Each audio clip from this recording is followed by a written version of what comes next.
Virtual Giuliani. In this video, we're going to talk all about the Rising Sun Rampage that took place in 1942 and 1943, with the Japanese continuing to expand their control over the Pacific by conquering territories that belonged to the United States, Britain, France, the Dutch, and eventually then, of course, we'll talk a little bit about how they were stopped and pushed back at places like Coral Sea and at Midway. So let's go ahead and get started.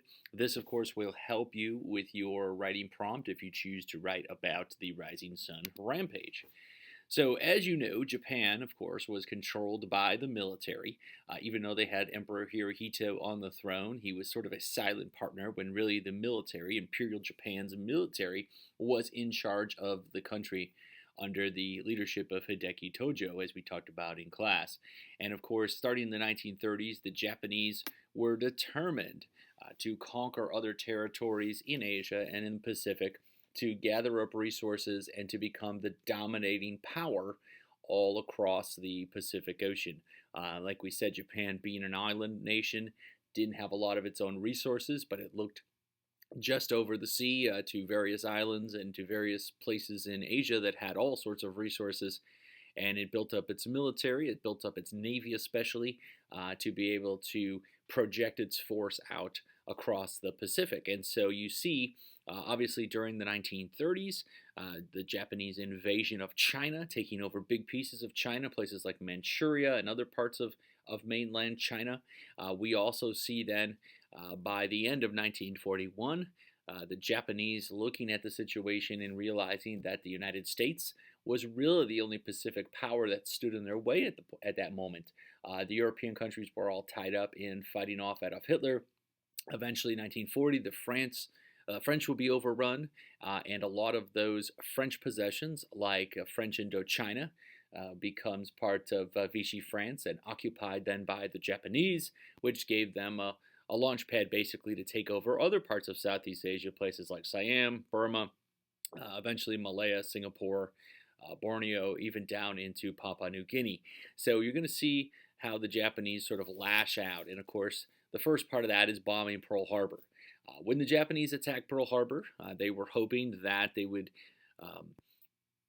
hit America so hard that we wouldn't want to come back out of that we wouldn't want to fight with them, that at the very least our Navy would be decimated and destroyed, and we wouldn't be able to fight with Japan for quite some time. And to some extent that was true. They did totally catch us by surprise at the December 7th, 1941, and it did take us some time to rebuild our forces. But one good thing about it, of course, was that they did not destroy our aircraft carriers, which will play a huge role in some of these battles that we're going to talk about, like Coral Sea and Midway.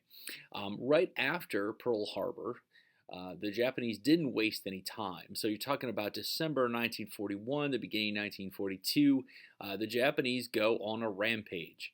And you see this section's called Rising Sun Rampage because Japan is always known as the land of the rising sun. If you've seen a Japanese flag, you can see it in the background there in that image. At the time, they had the rising sun with the rays sort of coming off of it.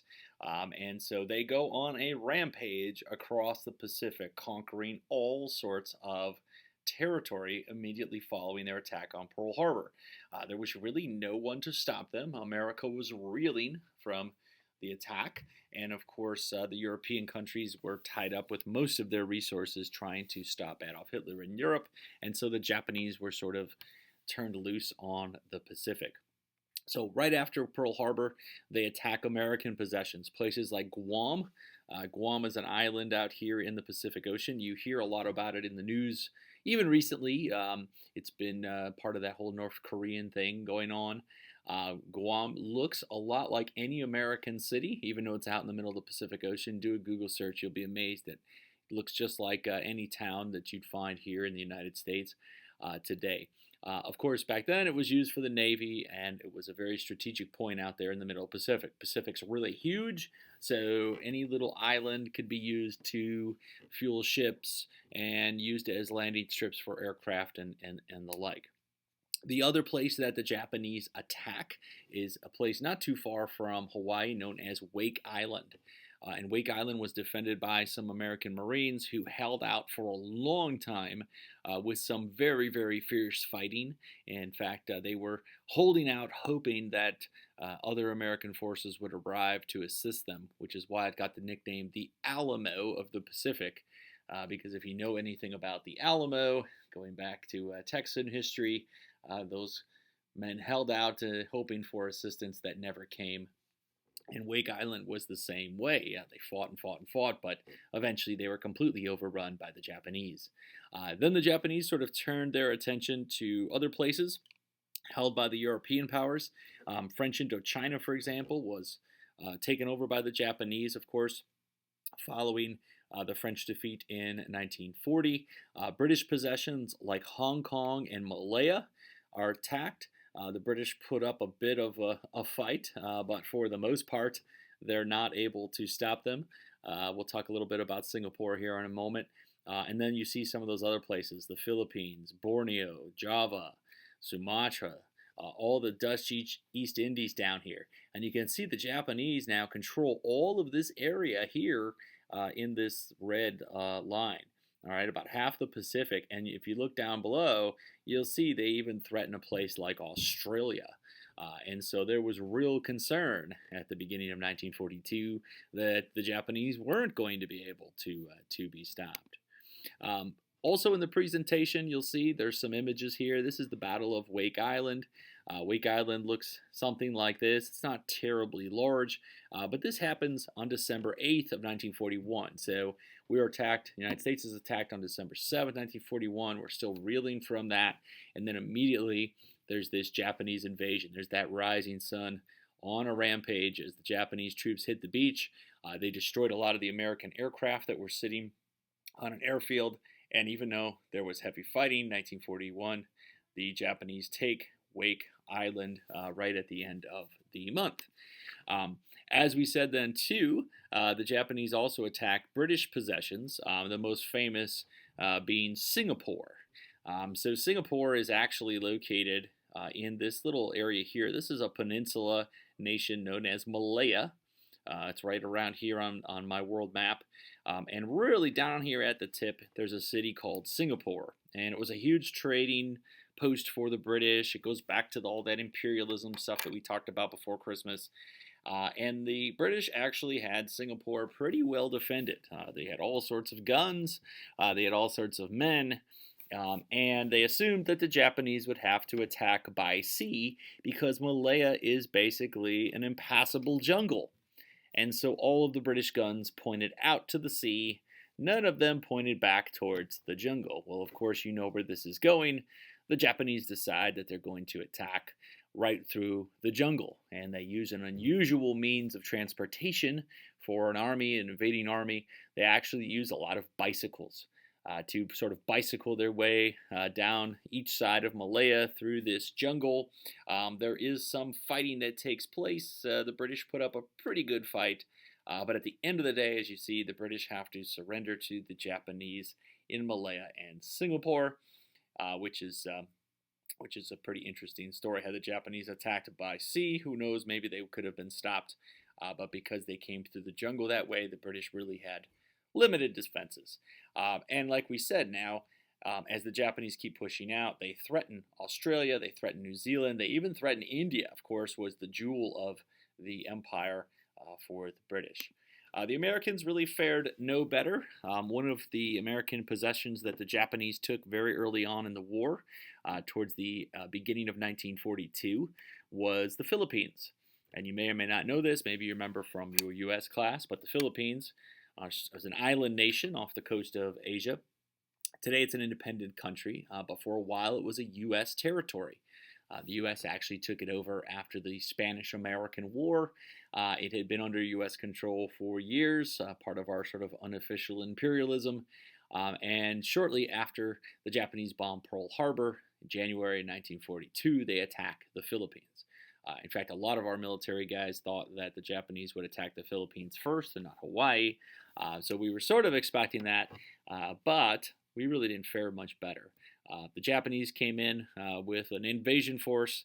They had various naval assets. They had airplanes. They had landing forces, troops. and they start by bombing the American airfield. It's called Clark Airfield, right outside the capital of the Philippines, known as Manila. And once they do that, once they control the sky, that makes their landing very easy. And so you see the Japanese forces landing in the Philippines. Again, the Americans and the Filipinos put up some resistance to this. There's some pretty heavy fighting, but there are no reinforcements to be had. Just like on Wake Island, we're still reeling from the attack on Pearl Harbor, still trying to organize our forces. And so we were unable to really resist the Japanese invasion. After a while, by April of 1942, most of the islands in the Philippines had surrendered to the Japanese invading forces. General MacArthur, famous general during World War II. You're going to hear a lot about General MacArthur here. He is the main Allied commander of our forces out in the Pacific Ocean. He actually is forced to escape to Australia. He was ordered to by President Roosevelt rather than be taken prisoner. Unfortunately, a lot of his men were taken prisoner. And like we said in the previous video, the Japanese had no respect for soldiers who surrendered. And so they were horrible to these men. They tortured them and they marched them, many of them, to their death at what was known as the Bataan Death March. And you might remember that from your U.S. class. There's a picture down here where basically these men were forced to march and march and march. Many of them die along the way. Disease, starvation, injuries. Just a horrible, horrible situation.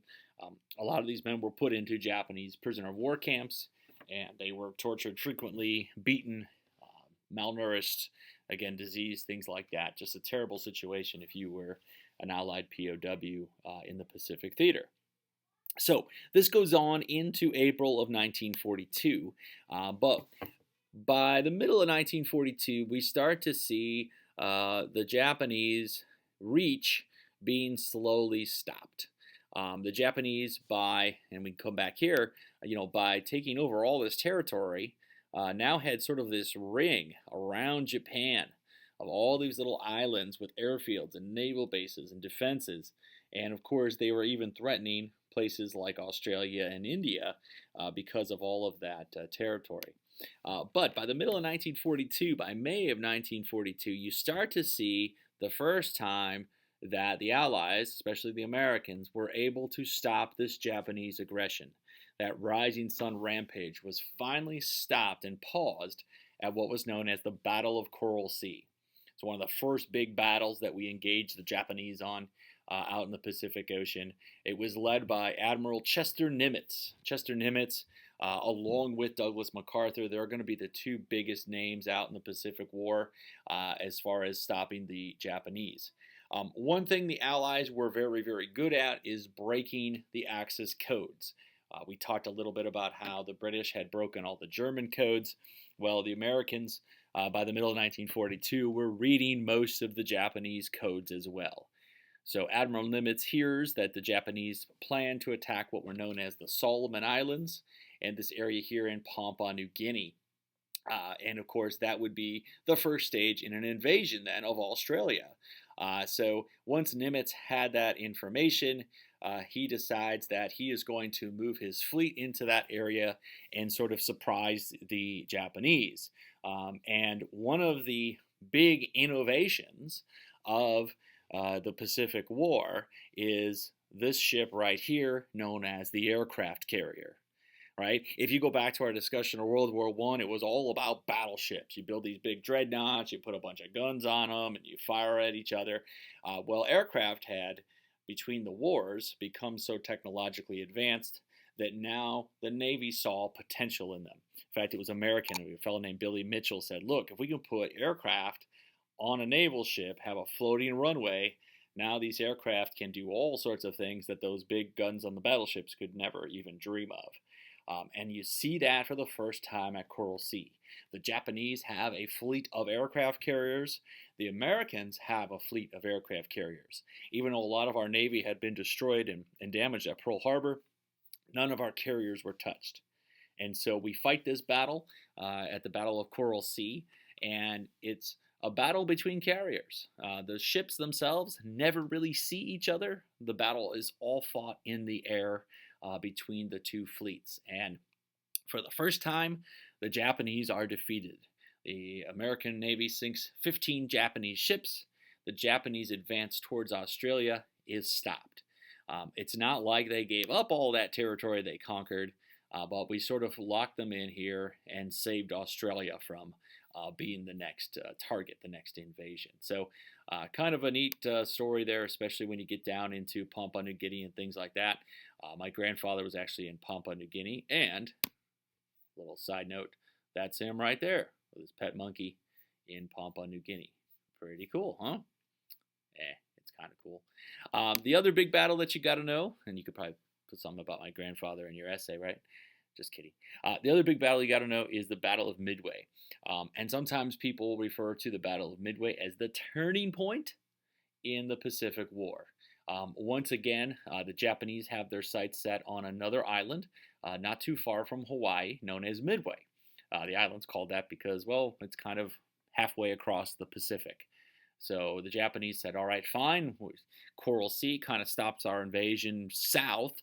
Maybe we can start to invade to the east. We can maybe invade Midway, and then look what's next. Well, that would be Hawaii, and then the west coast of the United States. So Midway becomes another Japanese target in the summer of 1942.